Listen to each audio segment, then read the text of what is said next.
இயேசு கிறிஸ்துவின் பரிசுத்த நாமத்திற்கு ஸ்தோத்திரம். கிறிஸ்து பிரியமானவர்களே, போன வாரம் தியானித்த வேத வசனத்தின் தொடர்ச்சியாக இந்த நாளில் யோவான் 10ஆம் அதிகாரத்திலிருந்து நாம் மறுபடியும் வசனத்தை தியானிக்க போகிறோம். அதே தலைப்பு பாகம் 2 என்னவென்றால் மேய்ப்பரும் ஆட்டு மந்தையும், ஷெப்பர்ட் அண்ட் த ஃப்ளாக் என்ற தலைப்பினிலே நாம் இந்த நாளில் மறுபடியும் தொடர போகிறோம். நான் விசுவாசிக்கிறேன் இது ஒரு சில வாரங்கள் கொண்டு செல்லும் என்று. அப்ப போன வாரம் நாம் தியானித்த இந்த வேத பகுதியை சற்று முதல் வசனம் 2ஆம் வசனத்தையும் சற்று நாம் தியானித்து இதிலிருந்து நாம் தொடர்ந்து 3ஆம் வசனம் கூடுமானால் 4ஆம் வசனத்தையும் இந்த நாளில் தியானிக்க கர்த்தர் கிருபை தருவாராக. ஆமென். இப்ப நம்ம என்ன பார்க்கிறோம்? இந்த 10ஆம் வசனம், 10ஆம் அதிகாரம், யோவான் 10ஆம் அதிகாரம், இயேசு கிறிஸ்து தன்னை ஒரு மேய்ப்பனாக அடையாளப்படுத்துகிறதை நாம் பார்க்க முடியும். ஆமென். இப்ப இயேசு கிறிஸ்து இந்த உலகத்துக்கு வந்து இதோ பாவத்தில் வாழ்ந்திருந்த நம்மை அவர் ரட்சித்து மரணத்துக்கு நியமிக்கப்பட்டிருந்த நம்ம யார் எதுக்கு நியமிக்கப்பட்டிருந்தோம்? மரணத்திற்கு. அதாவது ஒரு மரணம் மாத்திரமல்ல, சரீர மரணம் மாத்திரமல்ல, மரணத்துக்கு பிறகு நம்ம நரகத்துக்கு என்று நியமிக்கப்பட்டிருந்த மனித குலத்தை அவர் ரட்சிக்குவதற்கு உலகத்துக்கு வந்தார். ஆமென். வந்தார். நம்முடைய பாவங்களை அவர் சிலுவையில சுமந்து மரித்து அதோடு அவர் முடித்து விட்டாரா? அவர் மரித்து உயிர்த்தெழுந்தார். மரத்திலிருந்து நமக்கு வெற்றி கிடைத்தது. ஓகே, இனி உங்களுக்கு நரகம் இல்லை, உங்களுக்கு பரலோகம் அப்படி என்று அவர் அதை அப்படியே விட்டு விடாதபடி அவர் இன்று வரைக்கும் 2000 வருடத்து முன்னுக்கு உலகத்துக்கு வந்து மரித்து 3ஆம் நாள் உயிரோடு எழும்பி 40 நாள் சீஷருக்கு மத்தியில இருந்து பிறகு 40 நாள் பரலோகத்துக்கு அவர் ஏறி போய் 50வது நாள் பரிசுத்த ஆவியானவர் இந்த உலகத்துக்கு சபைக்கு வந்து இறங்கினார் பெந்தெகோஸ்தே அன்று. அதோடு இயேசு கிறிஸ்து அவருடைய வேலை முடிஞ்சிட்டு அப்படி இருக்கவில்லை. மாறாக அவர் என்ன செய்தார்? அவர் தன்னை யார், உங்களுக்கு நான் யார் அப்படி என்று சொல்லி தன்னை ஒரு மேய்ப்பனாக அடையாளப்படுத்தினார். அப்போ ஒரு மேய்ப்பன் என்றால் என்ன? ஒரு மேய்ப்பனுடைய பொறுப்பு என்ன? மேய்ப்பனுடைய பங்கு என்ன? ஷெப்பர்ட், ஆடு மேய்க்கிறவங்க பார்த்துருக்கிறீங்களா? ஆடு மேய்க்கிறவங்கள எங்க பார்த்துருக்கிறீங்க?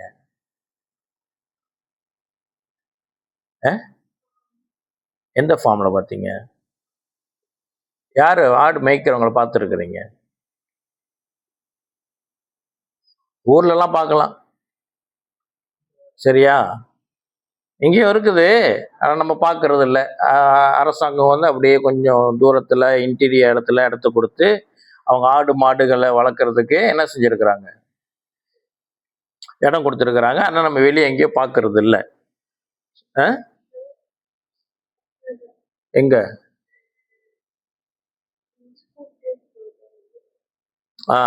சில இடங்களில் பார்க்க முடியும். அப்போ நம்ம இயேசுவை கர்த்தர் தன்னை மேய்ப்பராக அடையாளப்படுத்தியிருக்கிறார். காரணம் என்ன?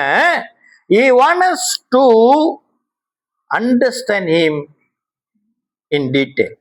அவரை நாம் சரியாக அவரை புரிந்து கொள்ளணும், நம்ம அவரை அறிந்து கொள்ள வேண்டும் என்று சொல்லி அவருடைய சூப்பர் நேச்சுரல், அவருடைய உண்மையான தெய்வீக சுபாவத்தை அவர் சொன்னார்னா நம்மளால் விளங்கி கொள்ள முடியாது. என்றும் ஒரு ஆச்சரியம். இயேசு கிறிஸ்து யார் அப்படி என்றால், இந்த உலகம் அறிந்திருக்கிறது என்ன? அவர் 2000 வருடத்துக்கு முன்பதாக உலகத்தில் வந்து பிறந்தார். சினிமா பாடல்கள்ல இயேசு கிறிஸ்துவையும் காந்தியையும் கூட ஒப்பிட்டு, அப்ப இயேசு வந்தார் அப்புறம் காந்தி வந்தார் அப்படின்னு சொல்லி தத்துவ சொல்லுகிற, உலகத்துக்கு ஒரு நல்ல செஞ்ச வந்தாரு, அவரை கொண்டுட்டாங்க அப்படின்னு உலகம் நினைச்சு கொண்டு இருக்குது. ஒருத்தர் ஒரு பைபிள் ஸ்டடியில முன்ன கத்தோலிக் சர்ச்சில் அம்மா சொன்னாங்க, ஒரு செமினார்ல ஒருத்தர் பிரசங்கம் பண்ணும் பொழுது ஏதோ கேள்வி நேரத்தில் ஒருத்தர் எழுஞ்சி சொன்னாரா, இயேசு வந்தார், அவரு கொஞ்சம் பார்த்து பேசி இருக்கிறது இல்லை, இன்னும் கொஞ்சம் அழகா, கொஞ்சம் எப்படி சொல்றது, பேச வேண்டிய விதத்துல பேசியிருந்தாருன்னா இன்னும் கொஞ்ச நாள் உயிரோடு இருந்திருப்பாரு. 33 வயசுலயே கொண்டுட்டானுங்க அப்படின்னா. அவருங்க வாழ்றதுக்காக வரல. ஆமென். நம்ம வந்து உலகத்துக்கு வந்தது எதுக்கு? வாழ்வதற்காக. ஆனா இயேசு உலகத்துக்கு வந்தது எதற்காக? நமக்காக மரிப்பதற்கு வந்தார். ஆமென். அதான் ஒரு வேற்று மதத்தார் அவர் இயேசு கிறிஸ்துவை, அவருக்கு ஒரு கேள்வி எழும்பினது. அவருடைய வாழ்க்கையிலே, அவர் பின்பற்றின மத நம்பிக்கையிலே அவருக்கு ஒரு ஒரு ஒரு திருப்தி இல்லாத ஒரு தன்மை.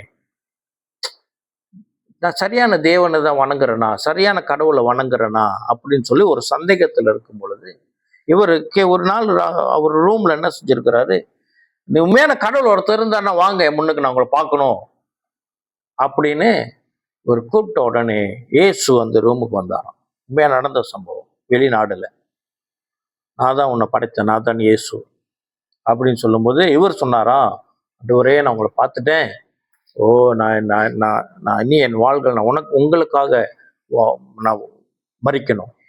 ஏன்னா அந்த மதத்துல இருந்த ஒரு நம்பிக்கை என்னன்னு சொன்னா, அதாவது மதத்துக்கென்று செத்தா அவங்களுக்கு நிறைய ஆஃப்டர் லைஃப், மரணத்துக்கு பிறகு அவங்களுக்கு நிறைய நன்மைகள் காத்து கொண்டு இருக்குது அப்படின்ற ஒரு நம்பிக்கை இருந்ததுனால இவர் அதே நம்பிக்கையோடு நான் வந்து உங்களுக்காக தான் நான் சாக போறேன் அப்படின்னு சொன்னாராம்.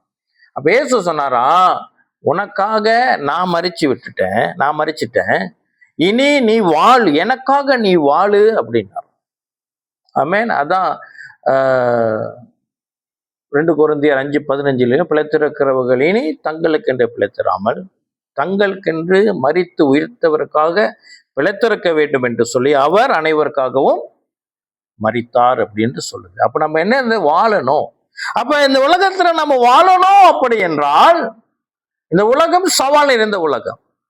அப்ப ஆண்டவர் தன்னை மேய்ப்பனாக காட்டி இருக்கிறதுனால என்ன சொல்லுகிறார், நீங்கள் ஆட்டு மந்தை ஆகையினாலே நீங்க ஆடாக இருக்கிறதுனால உங்களுக்கு ஒரு மேய்ப்பன் வேண்டும், நீங்கள் தனித்து வாழ முடியாது. ஆமென். அல்லேலூயா. கிறிஸ்துவ வாழ்க்கையில கடந்து போகிற பாடுகள் மத்தியில நம்ம அறிந்து கொள்ள வேண்டியது, புரிந்து கொள்ள வேண்டியது, நிச்சயித்து கொள்ள வேண்டியது என்ன? இயேசு என் கூட இருக்கிறார், என் மேய்ப்பன் என்னோடு கூட இருக்கிறார். அல்லேலூயா. சொல்லுங்க, என் மேய்ப்பன் என்னோடு கூட இருக்கிறார். ஆமென். என் மேய்ப்பன் என்னோடு கூட இருக்கிறார். ஆமென். ஆக அவர் தன்னை மேய்ப்பனா காட்டியிருக்கிறார். அப்போ போன வாரம் நம்ம என்ன தியானித்தோம்? ஒரு மேய்ப்பனுடைய கடமை என்ன? ஒரு மேய்ப்பனுடைய, அதாவது ஒரு பொதுவான ஒரு ஆடு மேய்க்கிற மேய்ப்பனுடைய கடமை என்ன அப்படிலாம் பார்த்தோம் என்று சொன்னால், அதுல ஒரு சில பாயிண்ட்ஸ் நம்ம பார்த்தோம். நம்ம மேலோட்டமாக சொல்லி இந்த நாளுடைய செய்திக்குள்ளாக நாம் கடந்து செல்லுவோம். என்ன அப்படி என்றால், ஒரு மேய்ப்பன் தன்னுடைய ஆடுகளை என்ன செய்ய வேண்டும்? பாதுகாக்க வேண்டும். பாதுகாப்புல 2 விதமான பாதுகாப்பு இருக்கு. ஒன்று தீமையிலிருந்து பாதுகாக்கிறது, இன்னொன்னு அவங்கள ஓவரால் எல்லாத்திலும் பாதுகாத்துக் கொள்வது. எப்படி? அவங்களுக்கு உணவு கொடுக்கல பாதுகாத்துக் கொள்றது, அவங்களுடைய தேவைகளை சந்திக்கிறதுல பார்த்துக் கொள்றது. சரியா? இந்த பாதுகாத்துக் கொள்றது அது 2 விதமாக படுகிறது சொன்னேன். அதுல இந்த மேய்ப்பனுடைய கடமை அவருக்கு ஆடுகளுக்கு உணவு கொடுக்க வேண்டும். இன்னும் 2வது வழி நடத்தணும். ஒரு மெய்ப்பனை தான் ஆடுக வழி நடத்தும், இல்லாட்டி அது எங்க போறதுன்னு தெரியாம கண்மூடித்தனமா சுத்திக்கிட்டு இருக்கும். அப்புறம் அதை போன வாரம் ஒரு நல்ல வார்த்தை சொன்னேன், அதை டு டேக் கேர், அதை கவனித்துக் கொள்ளணும். அந்த ஆடை என்ன செய்யணுமா? கவனித்துக் கொள்ளணுமா, பாதுகாத்துக் கொள்ளணும். ஏன்னா அதுக்கு நோய் வர வாய்ப்பு உண்டு. சரியா? அதுக்கு பேச முடியாது. அதோடைய பிஹேவியரை பார்த்து அதுக்கு தேவையை அதை அறிந்து கொள்ளணும், மேய்ப்பரை அறிந்து கொள்ளணும். இந்த ஆடு இப்ப எந்த சூழ்நிலையை கடந்து போகுது அப்படின்னு பார்த்தா இன்னும் ஆச்சரியமா இருக்குன்னா, மனுஷனுக்கு தான் டிப்ரெஷன் வரும் பார்த்தா ஆடுகளுக்கும் வருமா? அது இருக்கிற சூழ்நிலையில அது கடந்து போகுமா டிப்ரெஷன்? அதெல்லாம் ஆண்டு மேய்ப்பன் பார்க்கணும். சரியா? அப்புறம் அதோடைய தேவைகள் சந்திக்கப்படணும், நோயிலிருந்து பாதுகாத்து கொள்ளணும். இன்னொரு முக்கியமானது, எனிமி, அதோடைய சத்துரு, தன்னை தாக்க வருகிற மற்ற மிருகங்களிடமிருந்து மேய்ப்பன் என்ன செய்யணும்? ஆடுகளை பாதுகாக்க வேண்டும். இதையெல்லாம் இயேசு கிறிஸ்து நம் வாழ்க்கையிலே செய்து கொண்டிருக்கிறார். அல்லேலூயா, ஆமென். ஆனா மேட்டர் என்னன்னா, அவர் எனக்கு மேய்ப்பனா இருக்கிறாரா? அவர் தன்னுடைய ஆடுகளுக்கு மேய்ப்பன் என்று சொன்னார். அவர் இன்று வரை செய்து கொண்டிருக்கிறார். ஆனா நம்ம அவருக்கு ஆடா இருக்கிறோமா? அவரோட ஆட்டு மந்தையில இருக்கிறோமா? அதான் கேள்வி. ஒரு ஆடு அப்படின்னா எங்க இருக்கணும்? எங்க இருக்கணும்? ஆட்டு மந்தையில இருக்கணும். A sheep should be in a flock. அப்ப ஃப்ளாக்குன்னு ஆட்டு மந்தைன்னு எது குடிக்குது? சபையை குடிக்குது. சபையில இருந்தா மேய்ப்பன் பாதுகாப்பாரு. எனக்கு மேய்ப்பனை தெரியும், ஆனா நீங்க சொல்ற மாதிரி எனக்கு பாதுகாப்பு இல்லையே. எனக்கு ஏகப்பட்ட பிரச்சனை இருக்கு. நீ மந்தையில இருக்கியா? மந்தையில இருந்தா மேய்ப்பன் பாதுகாப்பாரு. மந்தையில் இல்லைன்னா அவரா பொறுப்பு? ஆமா இல்லையா? அல்லேலூயா. கர்த்தர் ஸ்தோத்திரம். கர்த்தர் நமக்கு ஒரு சபையை கொடுத்திருக்கிறார். ஆமென். அல்லேலூயா. சரி, அடுத்து என்ன அப்படின்னா,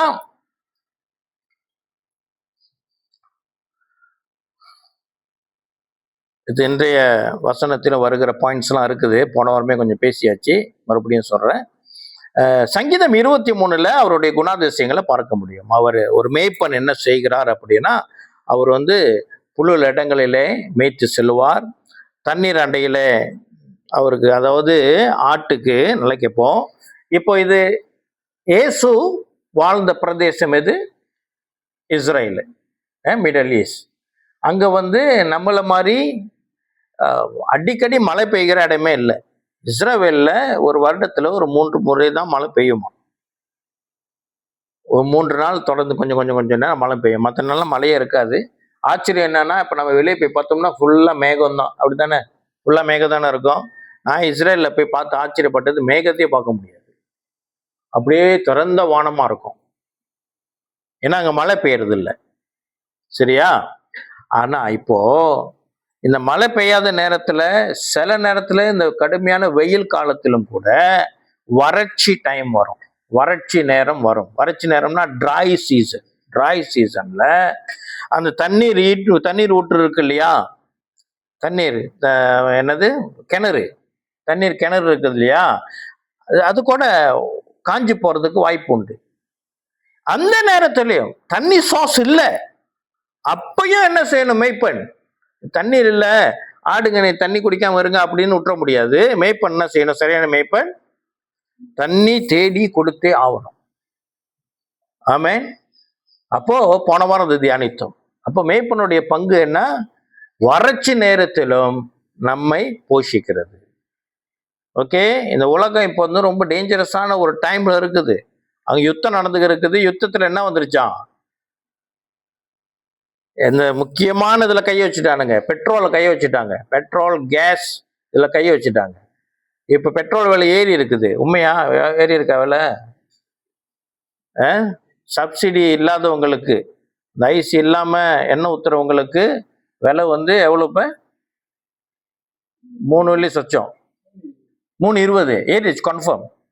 2.60 இருந்துச்சு, இப்ப 3.20. ஆனா இப்ப சப்சிடி உள்ளவங்க அதே விலை தான். 60 காசு ஏறி இருக்கு. Not cheap. டீசல் ஏறி இருக்குது. இப்போ டீசல் ஏறி இருக்கு சொன்னா ஆட்டோமேட்டிக்கலி விலைவாசிலாம் ஏறும்.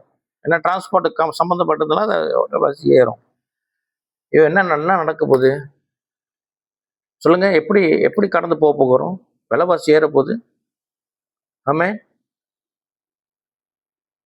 கவலை வேண்டாம், என் மேய்ப்பன் எனக்கு போஷிப்பார். அல்லேலூயா. சூழ்நிலை எப்படி இருக்குன்னா, என் மேய்ப்பன், என்னுடைய மந்தைகளை நான் வழி நடத்தணுன்ற பொறுப்பு யார் கையில இருக்குது? அல்லேலூயா, இயேசு மேல இருக்குது. அது அவருடைய பொறுப்பு. அவர் சர்வ வல்லமையுள்ள கர்த்தர். ஆமென். அவர் பயப்பட தேவையில்லை. நம்ம அவரை சார்ந்து இருக்கிறதுனால அவர் நம்மை சந்திப்பார். ஐயோ, என்ன இப்படி ஈரான் இப்படி பண்ணிருச்சே, அமெரிக்கா அப்படி பண்ணுது, என் பிள்ளைங்களுடைய நிலைமை என்ன வேறும் சொல்லிட்டு அவர் உட்காந்து யோசிக்கலாம் தேவை. அவர் சர்வ வல்லமை கர்த்தர். பொண்ணும் வெள்ளியும் என்னுடையது, அவர் ஐஸ்வர்யவான். You know how to feed us. அல்லேலூயா. நம்ம மண்டையை போட்டு உடைச்சிக்க தேவையில்லை. அடுத்து என்ன சம்பளம் என்ன ஆக போகுது, பிஸ்னஸ் என்ன ஆக போகுது, நம்ம வேலையை நம்ம செய்வோம். ஆமேன், ஆமேன், ஹல்லேலூயா. அவர் நம்மை போஷிப்பார். இது உண்மை. அப்படிப்பட்ட நாட்கள்ல நம்ம கர்த்தர் இந்த வார்த்தையை கொடுத்து நம்மை பலப்படுத்துகிறார். ஆமேன். அடுத்து என்ன அப்படின்னா, நான் முதல்ல சொன்னது போல நான் ஒரு கொஞ்சம் பிரேக் டவுன் பண்ணி சொல்றேன். இப்ப இதோ கெட்ட அதாவது ஆடுகளை சாப்பிடுகிற மிருகங்களிலிருந்து அவர் பாதுகாப்பாராம். ஆமேன். என்னது, நம்ம யாரெல்லாம் நம்மளை அடிக்கணும் பார்த்துக்கிட்டு இருக்கிறாங்க, சரியா? சோமெனி இந்த உலகத்துல அவ்வளவு இருக்குது டு அட்டாக்கர்ஸ். பொருளாதாரம் நம்ம அடிக்கும், நோய் நம்ம அடிக்கும், வேற என்ன அடிக்கும்? சொந்தக்காரவங்க அடிப்பாங்க, கூட உள்ளவங்க அடிப்பாங்க, நம்மளை அழிக்கணும்னு பார்ப்பாங்க. நம்ம சந்தோஷமா இருந்தா பிடிக்காது. இதுல இருந்து கர்த்தர் பாதுகாப்பார். ஆமேன். அப்புறம் என்னன்னா, நம்ம கர்த்தர் அந்த மிருகத்தை, அந்த ஆட்டை இந்த மேய்ப்பன் மானிட்டர் பண்ணணும். அப்படியே கவனிச்சு பார்த்துக்கிட்டே இருக்கணும். சீக்கு வந்துருச்சா, ஏதாச்சும் பூச்சி கீச்சி உள்ளுக்கு வந்துருச்சா, அட்டாக் பண்ணிருச்சா, இந்த உண்ணி சொல்லுவோம் இல்லையா, இந்த ஆட்டுக்கு இருக்கிற பேனு அது வந்துருச்சா, இதெல்லாம் பார்க்கணும். அவங்க என்ன செய்வாங்க, அதெல்லாம் மானிட்டர் பண்ணி அதுக்கு ஏற்ற மருந்து பூசி எண்ணெய் பூசி அதை அழகா அவங்க பார்ப்பாங்க. சரியா? இதெல்லாம் மேய்ப்பனோட வேலை. அப்புறம் என்னன்னு சொன்னா, இது ஆடு பெருகும், அதாவது குட்டி போட்டு பெருகுது இல்லையா, அதெல்லாம் இவருடைய பொறுப்பு. இவங்க பாதுகாத்துக்கணும். குட்டி போடும் போத பார்த்துக்கணும். அதாவது ஒரு ஆட்டு மந்தையில பிறந்த ஆட்டுக்குட்டில இருந்து வயசான ஆடு வரைக்கும் இந்த எல்லாருக்கும் தேவை வேற மாதிரி இருக்கும். சின்ன ஆட்டுக்கு தேவை வேற மாதிரி இருக்கும், பெரிய ஆட்டுக்கு, மிடில் ஏஜ்ல இருக்கிற ஆட்டுக்கு தேவை வேற மாதிரி இருக்கும், வயசுல முதிர்ந்த ஆட்டுக்கு தேவை வேற மாதிரி இருக்கு. இவை அனைத்தும் மேய்ப்பன் என்ன செய்வார், கவனிப்பார். அல்லேலூயா. நம்ம அவருக்கு சொல்லி கொடுக்க தேவையில்லை, அவர் சர்வ வல்லமையுள்ள கர்த்தர். ஆமென். அப்புறம் என்ன அப்படின்னா, ஓவர் கிரேசிங் இருக்குது. 24 மணி நேரமும் அவர் நம்மை பாதுகாக்கணும். இதெல்லாம் போன வாரம் பார்த்தாச்சு தானே. அப்புறம் அவருடைய வார்த்தையை, அதாவது இந்த மேய்ப்பனுடைய வார்த்தை, மேய்ப்பன் தான் என்னை கூப்பிடுறாரு அப்படின்னு சொல்றதுக்கு, அது அறிந்து கொள்வதற்கு அவர் ட்ரைனிங் கொடுப்பாங்க. ஆட்டு மந்தையில ஒரு 100 ஆடு இருக்குன்னா, அந்த மேய்ப்பனுடைய சத்தத்தை அது கேட்கணும், வேற ஆள் சத்தத்தை கேட்டு அது போயிடக்கூடாது அப்படின்னு சொல்லி மேய்ப்பன் அதுக்கு என்ன செய்ய கொடுக்கணுமா, ட்ரைனிங் கொடுப்பாராம். ஆண்டவர் செய்வார். ஓகே. அப்புறம் வேற என்னெல்லாம் நம்ம போன வாரம் பார்த்தோம் அப்படின்னா, இந்த ஒரு மேய்ப்பனுக்கு கீழே வர்றதுக்கு, ஒரு மேய்ப்பனுக்கு கீழே இந்த ஆடை மேய்க்கிறார் இல்லையா, இந்த மேய்ப்பன் ஆடு மந்தையை மேய்ப்பதற்கு, ஆடு சத்தத்தை கேட்பதற்கு அது உடனடியாக நடக்காது. இப்ப எப்படி நம்ம ஆடா மாறுறோம் அப்படி என்றால், நான் சொல்றேன், இயேசு கிறிஸ்துவை என்று நாம் விசுவாசிக்கிறோமோ, நம்ம வேற வேற மதத்திலே வந்திருப்போம், என்னைக்கு இயேசு கிறிஸ்துவ விசுவாசிக்கிறோமோ அன்று, விசுவாசிக்கிற அன்று நாம் அவருடைய ஆடாக மாறுகிறோம். ஆமென். ஆகையினால்தான் ரட்சிக்கப்படுகிறவர்களை, நாம் ரட்சிக்கப்பட்ட அன்றைக்கு ரட்சிக்கப்படுவர்களை கர்த்தர் அனுதினமும் சபையில சேர்த்து வந்தார் என்று வேதம் சொல்லுகிற பிரகாரம் நம்ம என்ன செய்யணும், ஒரு ஆடு மந்தையில சபையில கர்த்தர் சேர்க்கிறார். நம்மள போய் சேர்க்கிறது இல்லை, கர்த்தர் சேர்க்கிறார். அதிலிருந்து உடனடியா அவருக்கு ஏற்ற ஆடாக நம்ம மாறிடுவோமா? இல்லை. ஆடு புதுசா உள்ளுக்கு வந்திருக்கு, புதிய கலாச்சாரம், புதிய குடும்பம், இதை அனுசரிச்சு போறதுக்கு காலம் எடுக்கும். இதெல்லாம் ஆண்டவர் அனுசரிப்பார். அனுசரிச்சு நம்மை அவர் மாத்துவார். இன்னொன்னு, இந்த ஆடு மந்தை இருக்கு இல்லையா, ஒரு வேலி அடைத்து பாதுகாக்கப்படுகிற இந்த ஆட்டு மந்தை 4 சீசன்ல கடந்து போனோம். குளிர்காலத்தை கடந்து போனோம், வெப்ப காலத்தை கடந்து போனோம். இந்த 4 சீசன்ஸ் இருக்கு இல்லையா, ஃபால் இருக்குது, பூவுதிர் காலம் இருக்குது, பூப்புக்கும் காலம் இருக்குது, எல்லாத்துலயும் என்ன செஞ்சு நம்ம போனோம். அப்ப கிறிஸ்தவ வாழ்க்கையில எப்பொழுதுமே நம்ம சந்தோஷத்துல மகிழ்ந்து கறிக்குமா இல்ல, எல்லா சீசனையும் கடந்து போனோம். கஷ்டம் வருமா? வரும். நோய் வருமா? எஸ். நம்ம சரியாட்டி நோய் வரும், சரியா சாப்பிடாட்டி நோய் வரும். கர்த்தர் நம்மை ஞானத்தை கொடுப்பார், எப்படி நம் வாழ்க்கையை நடத்தி செல்வது என்று. அல்லேலூயா. சரி, இதெல்லாம் போன வாரம் நம்ம பார்த்த காரியம். இந்த நாள்ல வேத வசனத்தை இன்று போன வாரம் எது வரைக்கும் வாசிச்சோம் என்றால், முதல் வசனம் 2வது வசனத்தை நாம் தியானித்தோம். யோவான் 10 முதல் 2 வசனங்களை நான் இப்பொழுது முதல் வாசிக்கிறேன். மெய்யாகவே மெய்யாகவே நான் உங்களுக்கு சொல்லுகிறேன், ஆட்டு தொழுவத்துக்குள் வாசல் வழியாய் பிரவேசியாமல் வேறு வழியாய் ஏறுகிறவன் கள்ளனும் கொள்ளைக்காரனுமாய் இருக்கிறான். வாசல் வழியாய் பிரவேசிக்கிறவனோ ஆடுகளின் மேய்ப்பனாய் இருக்கிறான். இந்த 2 வசனத்துடைய விளக்கம் போன வாரம் செய்தி இருக்கு, யூடியூப்ல போட்டிருக்கிறோம். நீங்க அதை பார்த்தீங்கன்னா அதுக்கு நல்ல விளக்கம் கிடைக்கும். இந்த 3வது வசனத்தை தியானிக்க போகிறோம். வாசலை காக்கிறவன் அவனுக்கு திறக்கிறான். இப்போ என்னன்னா, ஆட்டு மந்தை இருக்கிறது. ஆட்டு மந்தை இருக்கிறது. ஆட்டு மந்தை எங்கே அந்த ஆடுகள் அடைக்கப்பட்டு இருக்குமாம்? ஆட்டு தொழுவத்திலே அடைக்கப்பட்டு இருக்கும். சரியா? அப்போ கூகுளை போய் பார்த்தோம் அப்படின்னா, அந்த நாட்கள்ல இஸ்ரவேல் தேசத்துல ஏறக்குறைய ஆடுகள் எப்படியாக அடைக்கப்பட்டு இருந்தது அப்படி என்றால், ஒரு கொட்டாய் போட்டு அதுக்கு ரூஃப் வச்சு ஆடுகள் இல்ல, திறந்த வெளியில வேலி அடைச்சுதான் பாதுகாக்கப்படுகிறது. போன வாரம் அதை பத்தி பேசியிருப்பேன். சரியா? இப்போ நான் போன வாரம் ஒரு காரியம் சொல்லியிருந்தேன்.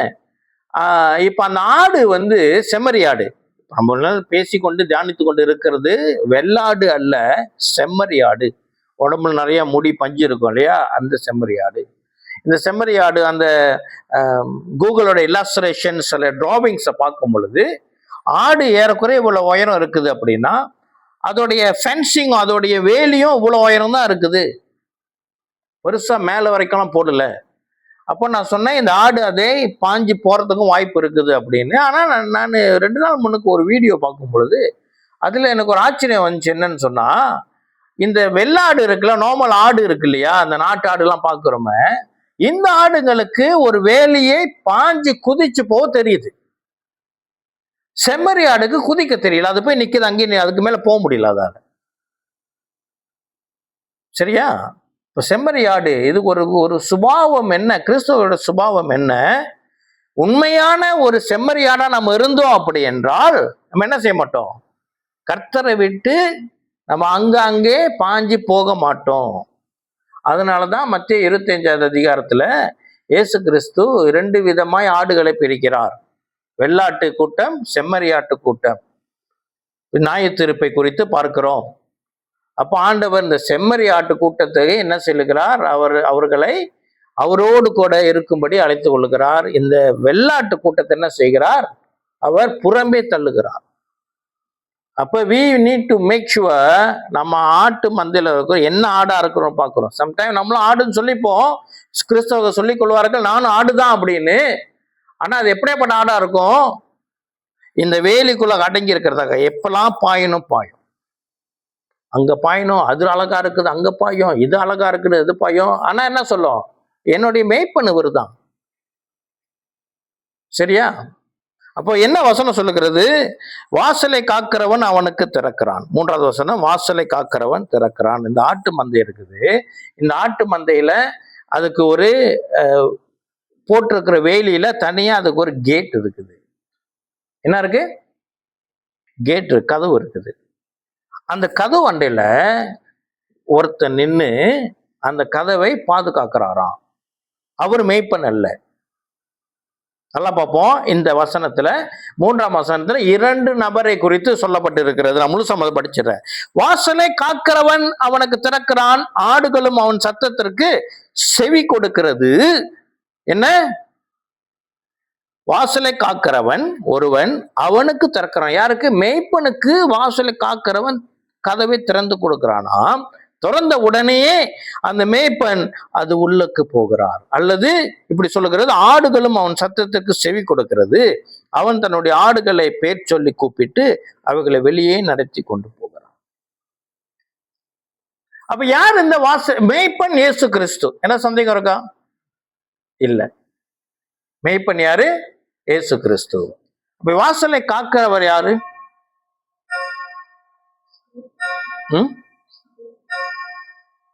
சபை போதகர். வேற? இப்ப இந்த சூழ்நிலையை பார்ப்போம். ரட்சிக்கப்பட்டவர்கள் எங்க இருக்கிறாங்க? சபையில இருக்கிறாங்க. அதாவது ஆட்டு மந்தையில இருக்கிறாங்க. அது வேலி அடைத்து பாதுகாக்கப்படுது. ஓகேயா? மேய்ப்பன் வருகிறார். வராரா? இப்போ ஒருத்தர் கதவு திறந்து விடுறாரா? யாருக்கு திறந்து விடுவார்? ஒரு மேய்ப்பன் திறந்து விடுவாரா, இல்ல யாருக்கு வேணுமாலும் திறந்து விடுவாரா? மேய்ப்பனுக்கு தான் திறந்து விடணும்.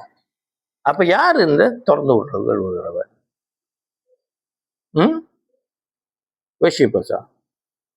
இல்ல, ஸ்காலர்ஸ் என்ன சொல்றாங்க அப்படின்னா, வேத வல்லுநர்கள் என்ன சொல்றாங்க அப்படின்னா, இது எந்த காலகட்டத்தில் ஆண்டவர் பேசுகிறார் அப்படி என்றால், இயேசு கிறிஸ்து இந்த உலகத்துக்கு வந்து யூதர்கள் இவரை ஏற்றுக்கொள்ளாத ஒரு சூழ்நிலை காலம். யூதர்களும் அங்கிருந்த யூதர்கள் மத்தியில் இருக்கிற பரிசேயர்கள், சதுசேயர்கள், மதவாதிகள் என்ன செய்யல? இயேசு கிறிஸ்துவை இரட்சகராக தேவனுடைய குமாரன் என்று ஏற்றுக்கொள்ளவில்லை.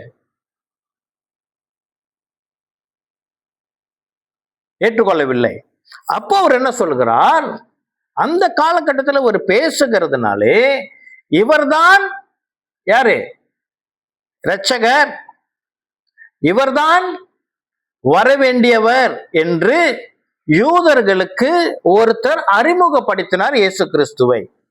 யார் அறிமுகப்படுத்தினது? யோவான் ஸ்நானகன், ஜான் த பேப்டிஸ்ட். அவர் தான் என்ன செய்கிறாரு? வாசலை திறந்து விட்டார். யாருக்கு? ஆட்டு மந்தைக்கு. சரியா? அப்ப இது யோவான் ஸ்நானகனா இருக்கலாம் அப்படின்னு சொல்லி ஸ்காலர்ஸ் நம்புறாங்க. அப்புறம் பழைய ஏற்பாட்டு தீர்க்கதரிசிகள், ஏன்னா இயேசு கிறிஸ்து ஒரு இடத்துல சொல்லுகிறார், நீங்கள் தீர்க்க தரிசன புத்தகங்களை, வேதத்தை நீங்க ஆராய்கிறீர்கள் அல்லவா, அவைகள் என்னை குறித்து சாட்சி கொடுக்கிறது. அப்படி என்றால் இயேசு கிறிஸ்துவை குறித்து இந்த பழைய ஏற்பாடு முழுமையாக சாட்சி கொடுக்கிறதுனாலே இந்த பழைய ஏற்பாடு இயேசு கிறிஸ்துவை என்ன செய்கிறது? ஜனங்களுக்கு அறிமுகப்படுத்துகிறது. ஆக இந்த வாசலை காக்கிறவன் என்ற இந்த கூற்று பழைய ஏற்பாடு தீர்க்கதரிசிகளை குறித்தும் இருக்க வாய்ப்பு உண்டு.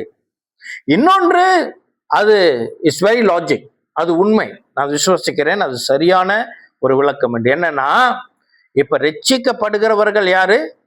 கர்த்தருடைய பிள்ளைங்க. ரட்சிக்கப்படுகிறவங்க தான் என்னவா மாறுறாங்க? ஆட்டுக்குட்டியா மாறுறாங்க, ஆட்டு மந்தையா மாறுறாங்க. சரியா?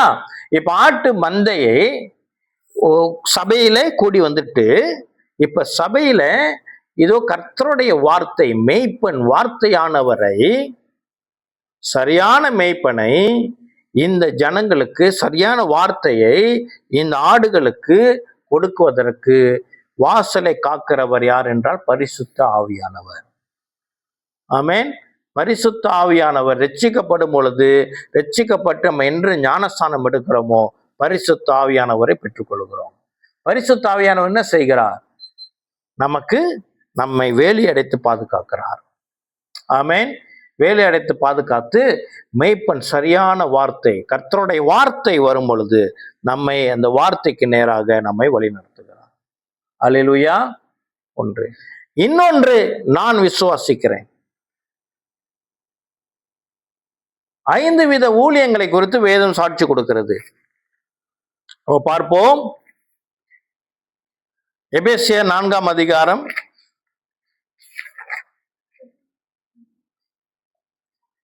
1 வசனத்தை நான் வாசிக்கிறேன். இதுல நம்ம இப்போ மைண்ட் ஐடியா வச்சுக்குவோம். என்ன, நம்ம எல்லாம் ஆட்டு மந்தை, சபையானது ஒரு ஆட்டு மந்தை.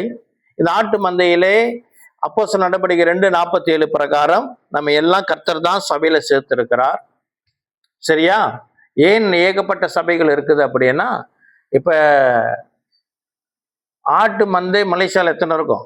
எத்தனை பேர் ஆடு வளர்க்குறவங்க? மலேசியால இருக்கிற எல்லா ஆடுகளையும் அல்லது கிளாங்ல இருக்கிற எல்லா ஆடுகளையும் ஒரே இடத்துல வச்சா வளர்க்குறாங்க. அங்க கொஞ்சம் ஆடு, இங்க கொஞ்சம் ஆடு, இங்க கொஞ்சம், அதே எவ்வளவு எண்ணிக்கை முக்கியம் இல்லை. ஆனா அந்த ஆடுகள் ஒன்னா இருக்கணும், அதுக்கு ஒரு மேய்ப்பன் இருக்கணும். சரியா? இப்போ அப்ப நம்ம ஆடுகள், நம்ம ஒரு சபை, நம்ம ஒரு ஆடு. இந்த ஆட்டுகள், அந்த ஆட்டு மந்தைகளாக நானும் ஒரு ஆடாக இருக்கிறேன், எனக்கு ஒரு மேய்ப்பன் இருக்கிறார். அந்த ஒரு ஐடியாவோட இப்ப இந்த வேதம் என்ன சொல்லுகிறது பார்ப்போம். எபேசியருக்கு எழுதின நிருபம் 4ஆம் அதிகாரம் 11ஆம் வசனம். மேலும் நாம் அனைவரும், நாம் அனைவரும்னா யாரு? இந்த ஆட்டு கூட்டம். நாம் நாம் அனைவரும் தேவனுடைய குமாரனை பற்றும் விசுவாசத்திலும் அறிவிலும் ஒருமைப்பட்டவர்கள் ஆகி. அப்ப நம்ம இங்க கூடி வந்திருக்கிற இந்த வேலையில நம்ம ஒருமைப்படுத்துகிறது என்ன? நம்ம வேற எங்கெங்கயோ இருந்தவங்க தானே. ஒருமைப்படுத்துகிறது யாரு? ஆமென். இயேசு கிறிஸ்து மேல் உள்ள விசுவாசம். ஆமென். இயேசு கிறிஸ்து மேல் உள்ள விசுவாசம் நம்மை ஒருமைப்படுத்தி இருக்கிறது.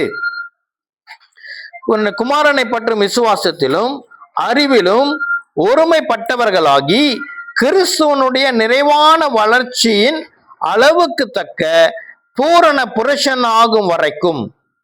என்னவாம்? நம்ம இயேசு கிறிஸ்து விசுவாசிக்கிற விசுவாசத்திலும் அறிவிலும் ஒருமைப்பட்டவர்களாகி கிறிஸ்துவனுடைய நிறைவான வளர்ச்சியின் அளவுக்கு தக்க பூரண புருஷனர் ஆகும் வரைக்கும். அதாவது நாம் கிறிஸ்துவ போல பூரணமாக மாறுகிற வரைக்கும். இந்த சபைக்கு வருகிற நோக்கம் என்ன? நம்ம ரட்சிக்கப்பட்டிருக்க நோக்கம் என்ன அப்படி என்றால் ரோமர் 8:29 நாம் அவரை போல மாறுவதற்காக முன் குறிக்கப்பட்டிருக்கிறோம். அப்போ இந்த ஆட்டு மந்தை என்ன செய்யணுமா? அதுக்கு ஒரு இலக்கு இருக்குதான், அதுக்கு ஒரு டெஸ்டினேஷன் இருக்குதான், அதுக்கு ஒரு பர்பஸ் இருக்குதான். அதை நிறைவேறணுமா? அதுவதற்காக இப்ப நம்மை மாற்றுகிறது யாரு? கர்த்தருடைய வார்த்தை நம்மை மாற்றுகிறது. மெய்ப்பனானவர் நம்மை மாற்றுகிறார். இப்போ இந்த மாறுதலை கொண்டு வருவதற்காக வாசலை காக்கிறவருடைய ஒரு ஊழியம் உண்டு. என்ன? 12ஆம் வசனம், பரிசுத்தவான்கள் சீர்பொருந்தும் பொருட்டு சுவிசேஷ ஊழியத்தின் வேலைக்காகவும் கிறிஸ்துவின் சரீரமான சபையானது பக்தி விருத்தி அடைவதற்காகவும் அவர் சிலரை அப்போஸ்தலராகவும் சிலரை தீர்க்கதரிசிகளாகவும் சிலரை சுவிசேஷராகவும் சிலரை மேய்ப்பராகவும் போதகராகவும் ஏற்படுத்தினார். அல்லேலூயா. இது 5 விதமான ஊழியம். என்ன ஊழியம்? முதல் ஊழியம் அப்போஸ்தல ஊழியம். ஊழியக்காரர்கள் அப்போஸ்தலர். யாரெல்லாம் அப்போஸ்தலர்? இன்று அப்போஸ்தலர் இருக்கிறார்களா? இருக்கிறார்கள். அடுத்து என்ன ஊழியம்? தீர்க்க தரிசன ஊழியம். அடுத்து என்ன ஊழியம்? தீர்க்க தரிசன ஊழியம்னா என்ன? ஜனங்களை பலப்படுத்தி தீர்க்க தரிசனம் சொல்லி கர்த்தர் உங்கள் வாழ்க்கையில வைத்திருக்கிற நோக்கம், உங்கள் அழைப்பு தீர்க்கதரிசிகள் கன்ஃபார்ம் பண்ணுவாங்க. சரியா? அப்புறம் சுவிசேஷர்கள், சுவிசேஷம் அறிவிக்கிற ஊழியம். அப்புறம் மெய்ப்பெண், போதகர். இப்ப இயேசு கிறிஸ்து அவர் பிரதான மெய்ப்பெண். உலகத்தில் உள்ள எல்லா கிறிஸ்தவர்களுக்கும் அவர் மெய்ப்பெண். அவர் என்ன செய்கிறார்? இந்த ஆட்டு மந்தையை பிரித்து இங்க கொஞ்சம் அங்க கொஞ்சம் இங்க கொஞ்சம்னு ஆண்டவர் சபையாக எல்லா தேசங்களும் வைத்திருக்கிறார். அந்த ஆட்டு மந்தையை வழி நடத்துவதற்காக பிரதான மேய்ப்பனுடைய சத்தத்தை கேட்டு இந்த சிறு ஆட்டு மந்தையை வழி நடத்துவதற்காக அவர் ஒரு மேய்ப்பரை அவர் என்ன செய்கிறார்? நியமித்திருக்கிறார். அதுதான் சபையில இருக்கிற பாஸ்டர்ஸ்.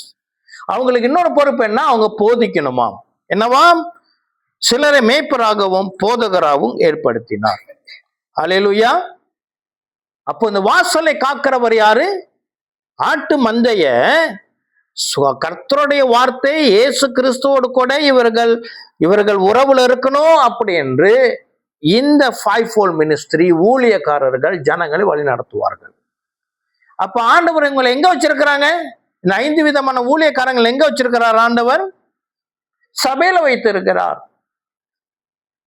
அப்போ இந்த ஆடு சபையில இருந்தாதான் யாருக்கு நேரா அது வழி நடத்தப்படும்?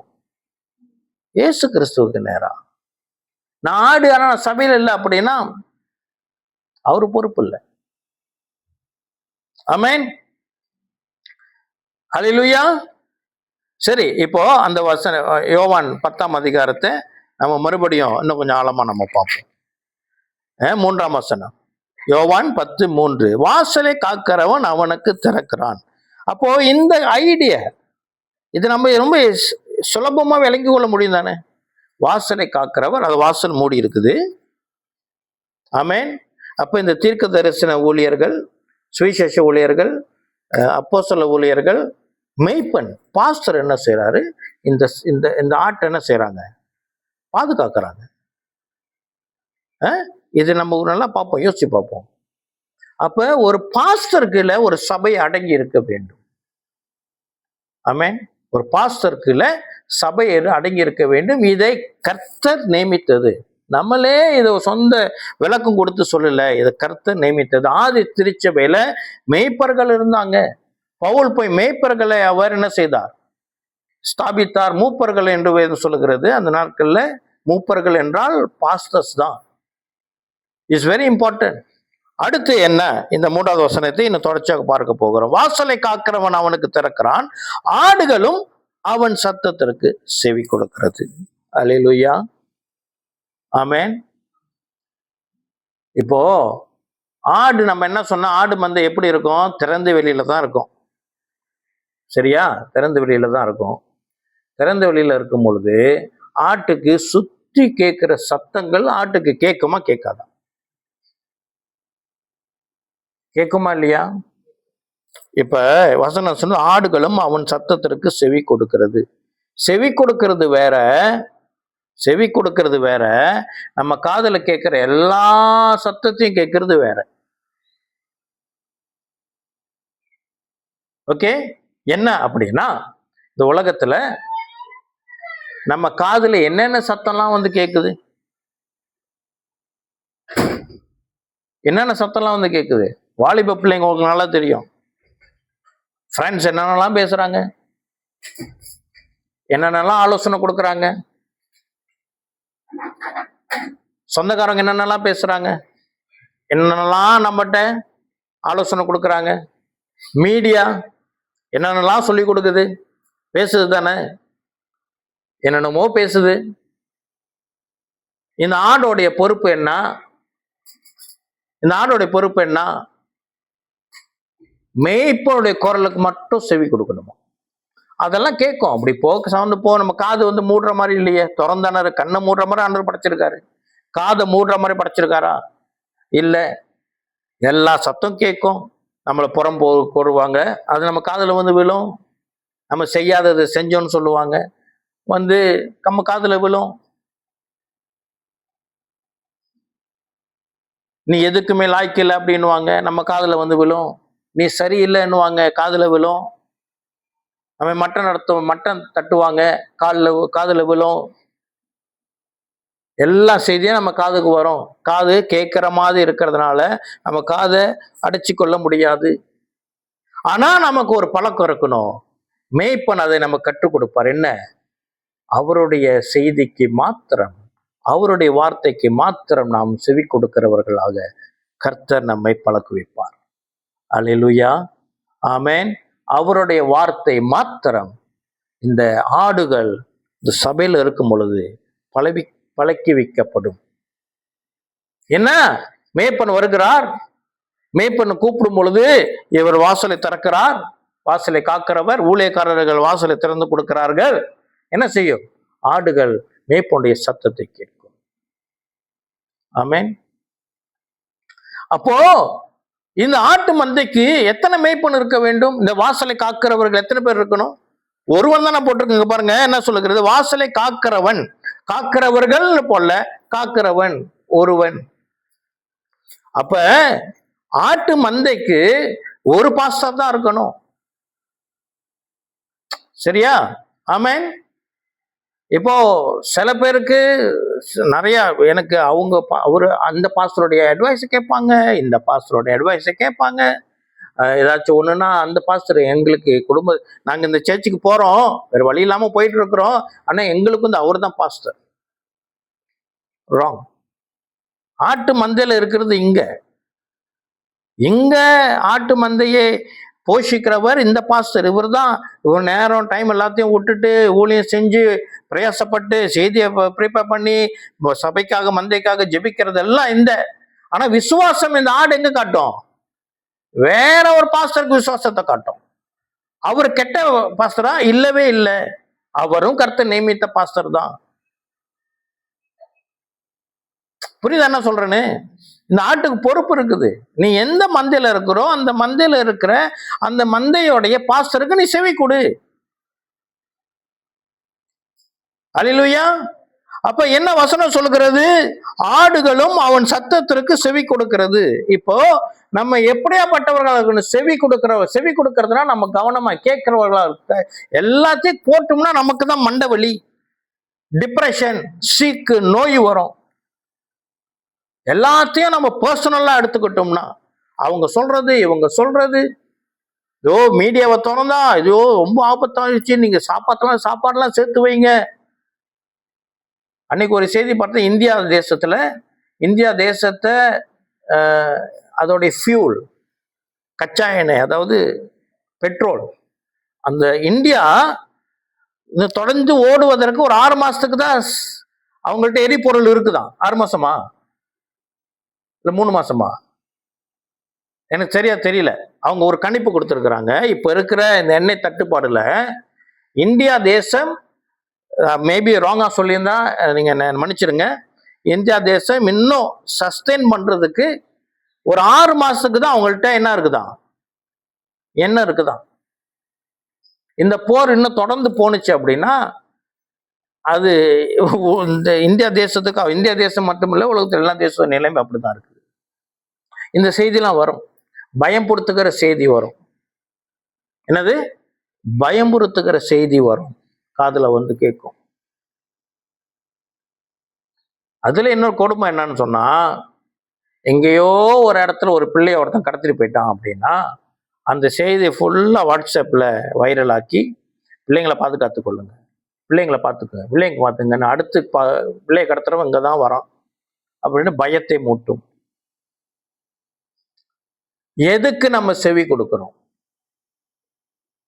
முடிஞ்ச அளவுக்கு நியூஸ் பேப்பர் படிக்க வேணாம்னு சொல்லி சில ஸ்காலர்ஸ் ஆலோசனை கொடுக்குறாங்க. எல்லாம் தீமையான செய்திகள் தான், நன்மையான செய்திகள் அல்ல. உலகத்துல நடக்கிற சம்பவங்களை நம்ம கேட்க கேட்க திகில் உள்ளுக்கு உண்டாகும். அங்க அப்படி நடக்குது, இங்க அப்படி நடக்குது. ஆனா வசனம் சொல்லுகிறது, தெளிவாக சொல்லுகிறது, ஆட்டு மேய்ப்பனுடைய சத்தத்திற்கு செவி கொடுக்கிறது. அல்லேலூயா. உலகத்துல நற்செய்தி இருக்கிறது அப்படி என்றால் கர்த்தருடைய வார்த்தை மாத்திரமே. அல்லேலூயா, ஆமென். அது ஒருவேளை நம்மை கண்டிக்கிற மாதிரி இருக்கலாம், நீ மன திரும்பு அப்படின்னு சொல்ற மாதிரி இருக்கலாம், உண்மைதான். கர்த்தருடைய வார்த்தை நம்மை கண்டிக்கும்.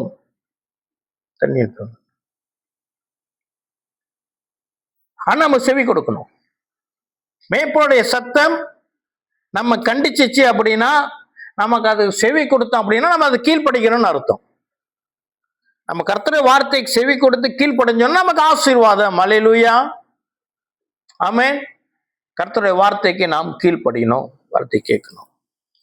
அடுத்து என்ன சொல்லுகிறது அந்த வசனம்? அவன் தன்னுடைய ஆடுகளை பேர் சொல்லி கூப்பிட்டு. இயேசு நம்மை அறிந்திருக்கிறார், நம்மை அவர் பேர் சொல்லி அழைக்கிறவர். என்ன அர்த்தம்? என்ன பேர் சொல்லி அழைக்கிறது என்ன அர்த்தம்?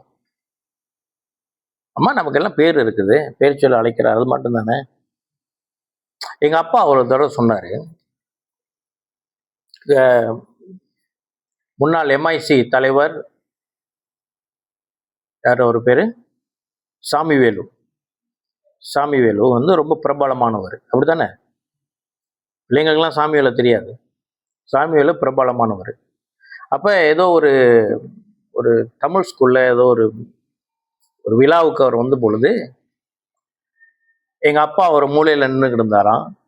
அப்ப எங்க அப்பாவை பார்த்து சாமிவேலு, மணிக்கம் எப்படி இருக்க அப்படின்னாராம். அது எங்க அப்பா பெருமையா சொல்லிக்கிட்டு இருப்பாரு, ரொம்ப பெருமையா சொல்லுவாரு. அவரு சாமிவேலு என்ன பேர் சொல்லி என்ன கூப்பிட்டாரு அப்படின்னு. அவ்வளவு பெரிய கூட்டம். அப்ப என்ன பேர் சொல்றதா என்ன அர்த்தம்? வேதத்துல ஒரு பகுதியை பார்ப்போம். ஏசாயா 43:1, ஐசாயா 43:1 நான் வாசிக்கிறேன். இது ஆக்சுவலி வேற சம்பவம், இது வந்து வேற சம்பவம். இந்த யோவான் 10க்கும் இதுக்கும் நம்ம we can't relate directly, நம்ம நேரா இதுதான் அதுன்னு சொல்ல முடியாது. ஆனா இங்க இருக்கிற ஒரு பாயிண்ட்டை நான் எடுத்து காட்ட விரும்புகிறேன். ஐசாயா 43:1, இப்போதும் யாக்கோபே உன்னை சிருஷ்டித்தவரும் இஸ்ரவேலே உன்னை உருவாக்கினவருமாகிய கர்த்தர் சொல்லுகிறதாவது. இது யாருன்னா இஸ்ரவேலர்களுக்கு தேவன் கொடுக்கிற வார்த்தை. இது யோவான் ஆட்டு மந்தை அதோடு கூட நம்ம நேரா ரிலேட் பண்ண முடியாது. இருந்தாலும் நான் மறுபடியும் சொல்லுகிறேன், ஒரு காரியத்தை சொல்ல விரும்புகிறேன். பயப்படாதே, உன்னை மீட்டு கொண்டேன், உன்னை பேர் சொல்லி அழைத்தேன், நீர் என்னுடையவன். இஸ்ரவேல் ஆண்டவர் என்ன செஞ்சாராம்? பேர் சொல்லி அழைத்தாராம். சொல்லிட்டு வசனம் சொல்லுகிற, நீ என்னுடையவன். அப்படி என்றால் ஆடுகளை மேய்ப்பன் பேர் சொல்லி அழைக்கிறான் என்றால் என்ன அர்த்தம்? நாம் அவருடையவர்கள். அல்லேலூயா. நம்ம யாரோ அல்ல, நம்ம யாரோ ஒரு ஆள் அல்ல, நான் கிறிஸ்துவனுடையவன். ஆமென். நீ யாருங்க? ஏன்னா கிறிஸ்தவையா? அப்படின்னா என் தேவன் விண்ணையும் மண்ணையும் படைத்தவன். அல்லேலூயா. உன்னை உருவாக்கினவர் என் ஆண்டவர். I have status. நான் சாதாரண ஆள் இல்லை. உலகத்தார் துக்கிக்கிறது போல் நீங்கள் துக்கிக்காதீர்கள் என்று வேதம் சொல்லுகிறது. சூழ்நிலையை பார்த்து, பிரச்சனைகளை பார்த்து உலகம் கலங்குற மாதிரி நாம் கலங்க தேவையில்லை. கிறிஸ்துவுக்கு பிரியமானவர்களே, நாம் அவருடையவர். எனக்கு ஒரு மேய்ப்பன் இருக்கிறார். உண்மைதான், உலக சூழ்நிலை சவாலாக இருக்கிறது, ஏகப்பட்ட பிரச்சனைகள் உண்மைதான். ஆனால் நீ கலங்குற மாதிரி நான் கலங்க மாட்டேன். என் கர்த்தர் என் மேய்ப்பராய் இருக்கிறார், நான் தாழ்ச்சி அடையேன். ஹல்லேலூயா. ஆமென்.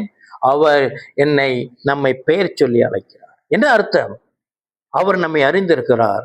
எனக்கும் அவருக்கும் தனிப்பட்ட உறவு இருக்கிறது. ஹல்லேலூயா.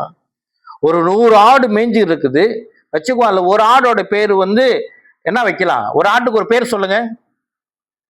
என்ன ஒரு ஆட்டுக்கு என்ன பேர் வைப்பாங்க சொல்லுங்க? ஒரு பேரு ஜிம்மி. ஜிம்மி நாய்க்கு வைக்கிற பேரு தானே. ஆட்டுக்கு ஏதாச்சும் ஒரு பேர் சொல்லுங்க. ராமுன்னு வச்சுக்கோமா? ராமு. ஓகே. ஒரு ஒரு ஒரு 100 ஆடு இருக்குது, அதுல ஒரு ஆடு பேர் ராமு. மேய்ப்பன் ராமு அப்படின்றாரு. அந்த ஆடு என்ன கூப்பிடுறாரு. அப்பனா அந்த மேய்ப்பனுக்கு அந்த ஆட்டை தெரியும், அந்த ஆட்டுக்கு மேய்ப்பனு தெரியும். They have relationship. பேர் சொல்லி அழைக்கிறார் அப்படின்னா he like to relate to us. அந்த ஆடு வா வா வா வா அப்படி இல்லை, ஸ்பெசிபிக்கா பேர் சொல்லி அழைக்கிறார். ஆமென். தாயின் கருவில் இருப்பதற்கு முன்பதாகவே கர்த்தர் நம்மை அறிந்திருக்கிறார். ஆமென். அப்புறம் வேதம் சொல்லுகிறது, உலகின் தோற்றத்துக்கு முன்பதாகவே நம்மை அறிந்திருக்கிறாராம். அவர் நம்முடைய பெயர்களை அவர் உள்ளங்கையில எழுதி வைத்திருக்கிறார். ஆமென். பெயர் சொல்லி அழைக்கிறார் என்றால் அதோடைய விசேஷம் கர்த்தருடைய கிருபை. நம்மை அவர் அறிந்திருக்கிறார். நம்மோடு கூட அவர் we are precious for him. ஆமென். எந்த அளவுக்கு நம்ம ப்ரீஷியஸ் என்று சொல்லுகிறோம் அப்படி என்றால், நான் சொல்றேன், இந்த பெயர் இந்த பாயிண்ட்லயே நம்ம பார்க்க முடியும். ஆண்டவர் வேற எதற்கெல்லாம் பேர் வச்சு கூப்பிடுறாரு அப்படி பார்த்தோம்னா, நம்ம தான் இந்த உலகத்துல நாய்க்கு பேர் வைக்கிறோம், பூனைக்கு பேர் வைக்கிறோம். வேற என்னது? வேற எதுக்கெல்லாம் பேர் வைக்கிறாங்க? ஆட்டுக்கு பேர் வைக்கிறாங்க, மாட்டுக்கு பேர் வைக்கிறாங்க, தவளைக்கு பேர் வச்சு வளர்க்குறாங்க. ஆமா இல்லையா? பேர் வச்சு வளர்க்குறாங்க. வேற என்னென்னமோ வளர்க்குறாங்க. பாம்பெல்லாம் வளர்க்குறாங்க. மீனுக்கு பேர், நானும் தான் மீன் வளர்த்தேன், மீனுக்கு பேர் வச்சிருந்தேன் நானும். சரியா? ஆனா ஆண்டவர் யாருக்கெல்லாம் பேர் வைக்கிறார் பாருங்க. ஒன்று, அவர் எதெல்லாம் மகத்துவமோ அதுக்கு அவர் பேர் வைக்கிறவர். அல்லேலூயா. ஆமென். 147 சங்கீதம் 147 4ஆம் வசனம். அவர் நமக்கு பேர் வைக்கிறார். அப்புறம் வேற எதுக்கு பேர் வச்சிருக்கிறாருன்னா அவர் மகத்துவத்தை பாருங்க.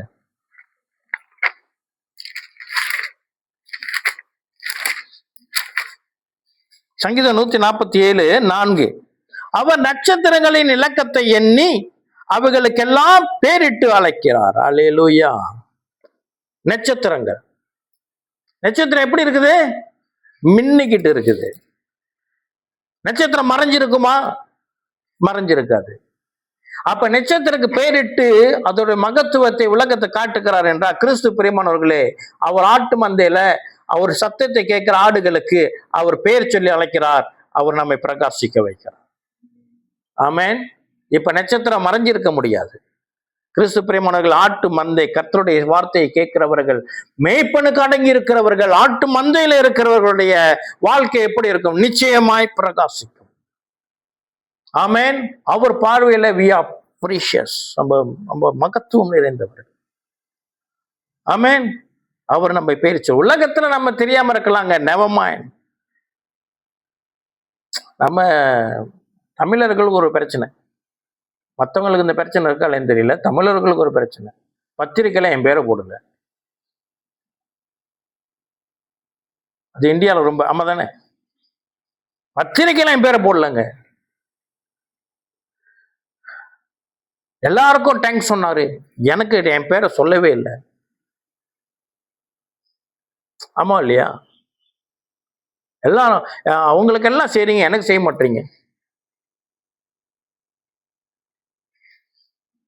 இருக்குதா இல்லையா? இவ்வளவு பிரச்சனை நமக்கு. ஆனா நம்ம மறந்துட்டோம். என்ன? உலகம் என்ன மறந்தாலும் என்னை அழைத்தவர், என் மேய்ப்பன் என்னை மறவாமல் இருக்கிறார். அல்லேலூயா. 3வது வசனம் பாதியில தான் இருக்குது, எவ்வளவு நேரம் ஆயிட்டு. ஆமென். அப்ப ஆண்டவர் பெயர் சொல்லி அழைக்கிறார். என்ன என்ன? நாம் அவருடையவர்கள், அவர் நம்மை அறிந்து இருக்கிறார். ஆடுகளை ஒவ்வொரு ஆடையும் அவர் பேர் சொல்லி அழைக்கிறார். ஆமென். இதுலயே மேன்மை என்ன தெரியுமா? இப்போ இந்த இந்த ஃபோன் இப்போ நம்ம ரொம்ப பேருடைய பேர் ஞாபகம் வச்சுக்கிறது ரொம்ப கஷ்டம் தான். எனக்கு ஒரு பிரச்சனைனா, ஆளுங்களோட பேர் என்னால் ஞாபகம் வச்சுக்க முடியாது. கொஞ்சம் கூப்பிட்டுக்கிட்டே இருக்கணும். முன்ன அப்படி இல்லை. இப்போ வயசாகிடுச்சேன்னு தெரியல, ரொம்ப பேர் நான் பேர் வச்சு.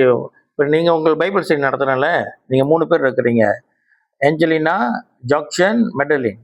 உங்கள் பேர் என்னால் ஞாபகமே வச்சுக்க முடியாது. நான் கம்ப்யூட்டர் பக்கத்தில் உங்கள் பேர் எழுதி வச்சிருக்கிறேன்.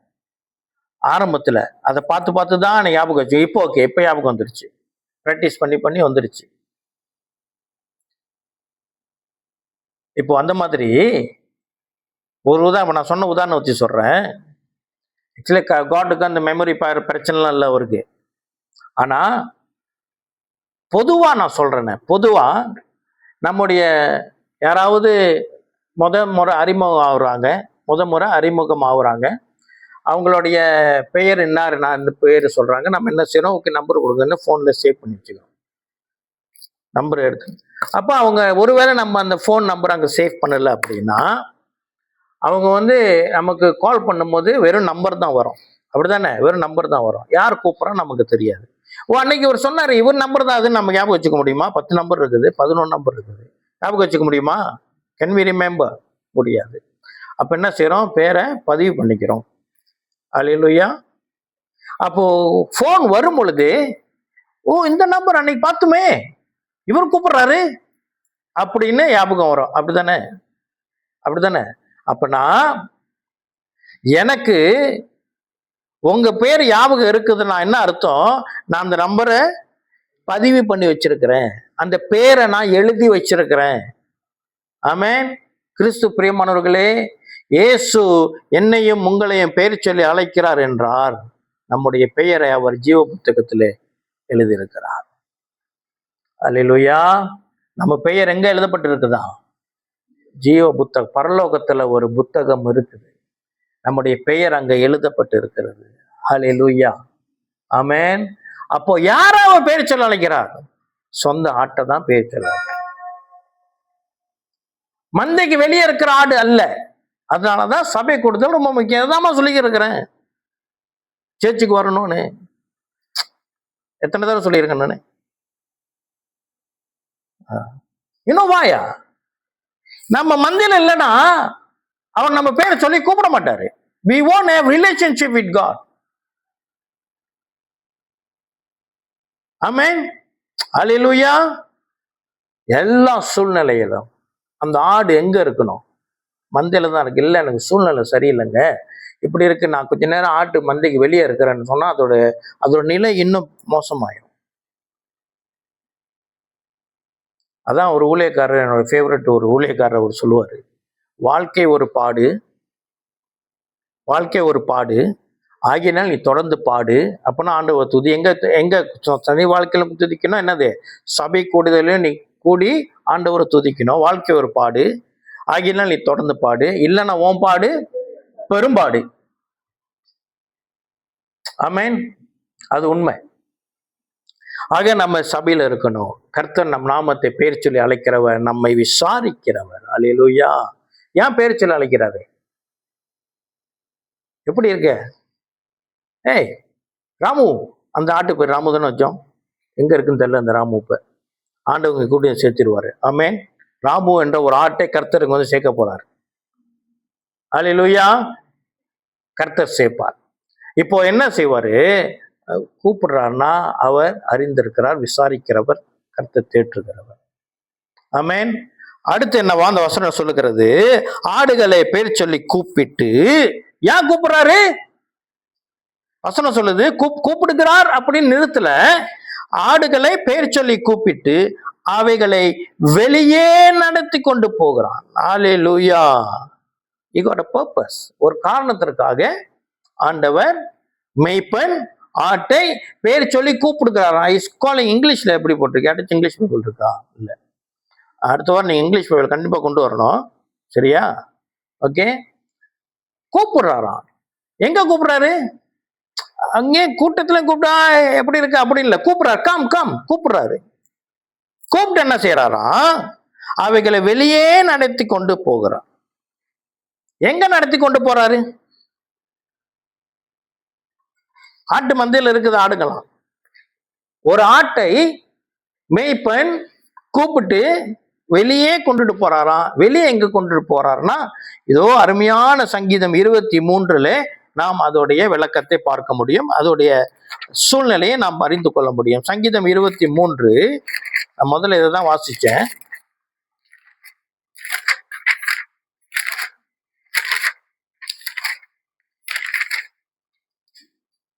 சங்கீதம் 23. கர்த்தரின் மேய்ப்பராய் இருக்கிறார், நான் தாட்சி அடையேன்.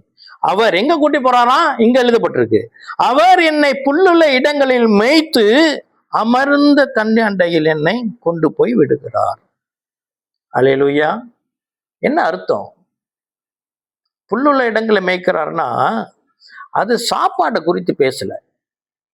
கர்த்தர் போஷிக்கிறவர், உண்மைதான். சாப்பாட்டை குறித்து அப்புறம் மேற்கொண்டு வசனத்தை வாச்சோம்னா 5வது வசனத்துல சொல்லுது, கர்த்தர் என் சத்துருக்களுக்கு முன்பாக நீர் எனக்கு ஒரு பந்தியை ஆயத்தப்படுத்தி. பந்தினா அங்கதான் சாப்பாடு. 5வது வசனத்துல தான் சாப்பாடு நம்ம தேவைகளை குறித்து பேசப்பட்டிருக்குது. இது என்ன?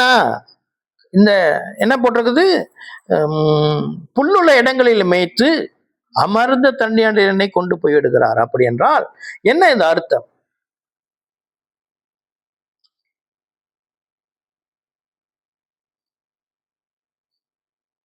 அப்படின்னா கிறிஸ்து பிரியமானவர்களே, இந்த கிரீன் பேட்ச், அதாவது புல் உள்ள இடங்கள்ல, இது டைம் இல்லை ஆழமா பேசுறதுக்கு. என்ன அப்படி என்றால், ஒரு நிறைவு எங்க புல்லுள்ள இடங்கள்ல ஆண்டவர் கொண்டு போய் மேய்க்கிறாராம். புல்லுள்ள இடங்களிலே மேய்த்து, புல்லுள்ள இடங்களை பார்த்து ஆண்டவர் மேய்க்கிறார். அப்படி என்றால் ஆண்டவர் என்ன செய்கிறார்? அவர் நிறைவுக்குள்ளாக நம்மை நடத்துவார். நம்ம கிறிஸ்துவ விசுவாசிக்கிறோம், ஆட்டு மந்தையில வந்துட்டோம் அப்படி என்றால் அவர் நம்மை வழி நடத்துகிற இடம் எல்லாம் என்ன? எங்க நம்மை வழி நடத்துவார்? எங்க நிறைவு இருக்குதோ அங்க நடத்துவார். குறைபாட்டுக்குள்ளாக ஆண்டவர் நடத்த மாட்டார். ஆமென். கிறிஸ்துவுக்குள்ளாக இருக்கிறவர்களுக்கு ஆண்டவர் எப்பொழுதுமே நிறைவுக்குள்ளாக நடத்துவார். என் வாழ்க்கையில குறை இருக்கு, அந்த குறை இருக்கு, இந்த குறை இருக்குது, இந்த குறை இருக்கிறது அப்படி என்று நம்ம வாழ்க்கையில குறை நிறைய இருக்குது. நம்ம கண்டெயின்மெண்ட், அதான் நமக்கு நிறைவு இல்லாம, ஐயோ இது குறைவாவே இருக்குதுங்க, இந்த பிரச்சனை தீரவே மாட்டேங்குதுங்க, அப்படியே நான் மேய்ப்பனுக்குள்ள இல்லைன்னு அர்த்தம். மேய்ப்பனுக்குள்ள இருந்தோம் என்ன செய்வார்? அவர் குறைவுல நடத்த மாட்டார். புல்லுள்ள இடங்களிலே, புல்லு உள்ள இடம் எங்க இருக்குது? ஆடு எங்க போக விரும்பும்? புல்லுக்கு தான் போக விரும்பும். எந்த மாதிரி புல்லு இடத்துக்கு கொண்டு போறாரு அப்படின்னா, அங்க புல்லு தான், அங்க முள் செடிகள் இல்லை. ஆடு முள் செடிக்கு நட்டில விரும்புமா? அல்லது பாறைகள் நிறைந்த இடத்துல போக விரும்புமா? செம்மறி ஆடு போக விரும்பாது. மற்ற இந்த வாயில் கோட்ஸ் இருக்கு இல்லையா, அதாவது இந்த காட்டில் வாழுகிற ஆடுகள், இதெல்லாம் வந்து இந்த பாறைகள் எல்லாம் மேயும். பார்த்துருக்குறீங்களா? இப்படி இருக்கும், ஸ்லோப் மாதிரி இருக்கும், இதில் போய் நிற்கும் அந்த ஆடு. அது வந்து இந்த மலை பிரதேசத்தில் இருக்கிற ஆடுகள் மட்டும். இந்த ஆடு அங்கெல்லாம் போவாது. இது வந்து புல்லுள்ள இடத்துல தான் நிறைவு, வாழ்க்கையில கர்த்தர் நிறைவை கொடுப்பார். சூழ்நிலை கடினமாக இருந்தாலும், ஏதோ உணவில்லாத சூழ்நிலையாக இருந்தாலும், பணம் தட்டுப்பாடு இருந்தாலும், மனதுக்குள்ள கர்த்தர் சமாதானத்தை வைப்பார். ஆமென். அப்புறம் எங்க வா அமர்ந்த தண்ணி அண்டையில். அமர்ந்த தண்ணின்னா எப்படின்னா, தண்ணீர் அப்படி அமைதியா இருக்குது இல்லையா, கரடு முரடா அப்படியே அலை அடிச்சு அப்படி கொந்தளிச்சு அவ்வளவு தாறுமாறா பிரச்சனை. இந்த பிரச்சனை, இங்க திரும்பினா இங்க ஐயோ இங்க பிரச்சனை இருக்கு, இங்க திரும்பணும்னா அங்க பிரச்சனை, இங்க திரும்பினா இங்க பிரச்சனை, பின்னாடி திரும்பினா ஐயோ அதை காட்டில இங்க பிரச்சனை, ஐயோ கொந்தளிப்பு, கடல் கொந்தளிப்பு, அங்க கொந்தளிப்பு, இங்க கொந்தளிப்பு. என்னைக்குதான் ஒரு தீர்வு வரும்? அமர்ந்த தண்ணி அண்டையன் சமாதானத்தை கர்த்தர் கட்டளையிடுவார், பாதுகாப்பை கர்த்தர் கட்டளையிடுவார். அப்போ நீங்க சொல்ற கிறிஸ்தவம் இவ்வளவு அழகா, உங்களுக்கு பிரச்சனையே வராதா? மற்றவங்கள போல உங்களுக்கு பொருளாதார பிரச்சனை வராதா? உங்களுக்கு நோய் வராதா? உங்களுக்கு குறித்து யாரும் குறை பேச மாட்டாங்களா? அப்படி சொல்லவில்லை. சூழ்நிலை இருக்கிற பிரகாரமே இருக்கும். கர்த்தர் நமக்குள்ளாக சமாதானத்தை கொடுப்பார். ஆமென். அதான் 1 கொரிந்தியர் 10:13 சொல்லுகிறது. கொஞ்சம் வாசிப்போமா? 1 கொரிந்தியர் 10:13 சொல்லுகிறது.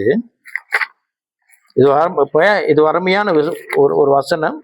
இது நான் தயார்படுத்தல, நான் விசுவாசிக்கிறேன், பரிசுத்த ஆவியானவர் பேசிக் கொண்டிருக்கிறார். 1 கொரிந்தியர் 10:13 சொல்லுகிறது, அமர்ந்த தண்ணி அண்டையிலே கர்த்தர் நம்மை கொண்டு போறாரு. அப்படி என்றால் சமாதானம், பீஸ். ஓகே, அது எங்கே, அது எப்ப நம்ம கிடைக்கும்? நாம் மேய்ப்பனை மாத்திரம் சார்ந்து இருக்கும் பொழுது, அவருடைய மந்தைக்குள்ளாக இருக்கும் பொழுது. ஆமென்.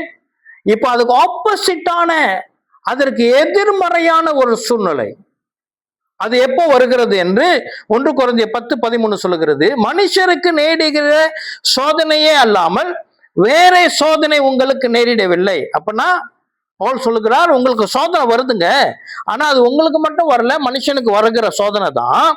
தேவன் உண்மையில்வரா இருக்கிறார்.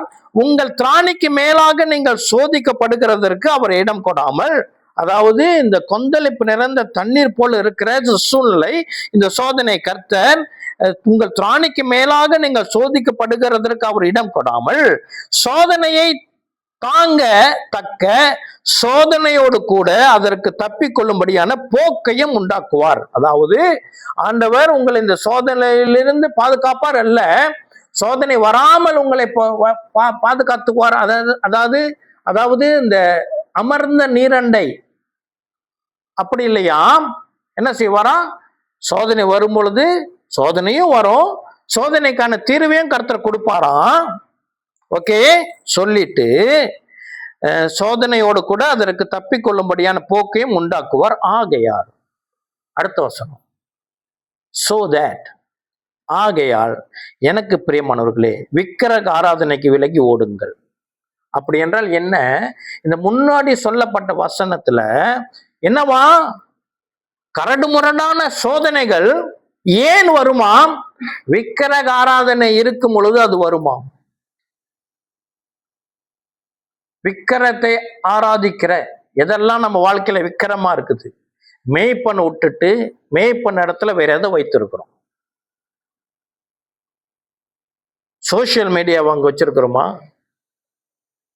சினிமா வாங்க வச்சிருக்கிறோமா? அல்லது விக்கிரங்களை முன்னாடி எங்க இருந்தோ அந்த நம்பிக்கைகள் இன்னும் வச்சுக்கிட்டு இருக்கிறோமா? இருந்துமே என்று சொன்னால் என்ன சொல்லுகிறது? சோதனைகள் வரும். ஆனால் மேய்ப்பனுடைய சத்தத்திற்கு மாத்திரம் செவி கொடுக்கிறார்கள். அப்படி எங்க பேர் சொல்லி அழைத்து எங்க கொண்டு போறாராம்? வெளியே கொண்டு போறாராம். என்ன வெளியே இடம்? அமர்ந்த நீரண்டைக்கு, சமாதானம் நிறைந்த ஒரு ஜீவியத்திற்கு கர்த்தர் கொண்டு போவார். கிறிஸ்துவ வாழ்க்கையில சமாதானம் இருக்கா? கிறிஸ்து பிரியமானவர்களே, கிறிஸ்துவ வாழ்க்கையில மட்டும்தான் சமாதானம் இருக்கு. ஏனென்றால் கர்த்தர் என்ன செய்தார்?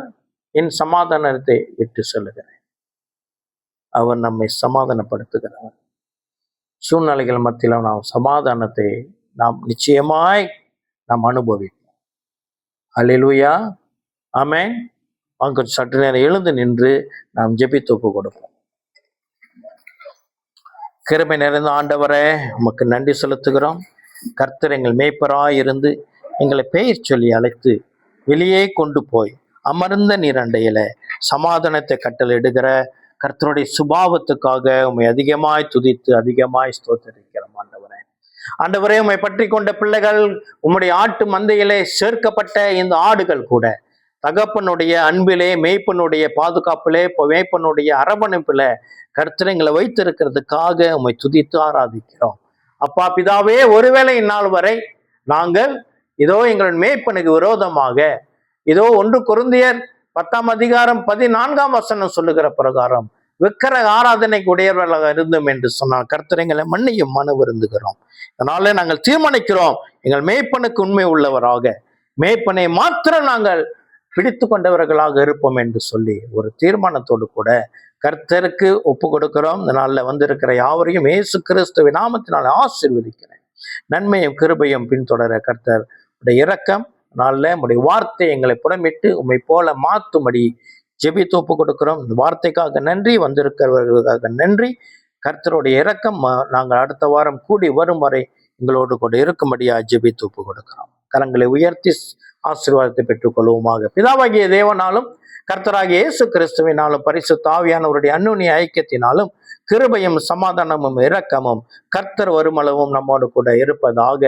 என் ஆத்துமாவே கர்த்தரை ஸ்தோத்திரி, என் முழு உள்ளமே பரிசுத்த நாமத்தை ஸ்தோத்திரி. என் ஆத்துமாவே கர்த்தரை ஸ்தோத்திரி, கர்த்தர் செய்த சகல உபகாரங்களை மறவாதே. ஆமேன், ஆமேன், ஆமேன். இஸ்ரவேல் தேசத்தை ஆசீர்வதிக்கிறோம். எருசலேமிலே சமாதானம் உண்டாவதாக. ஆமேன்.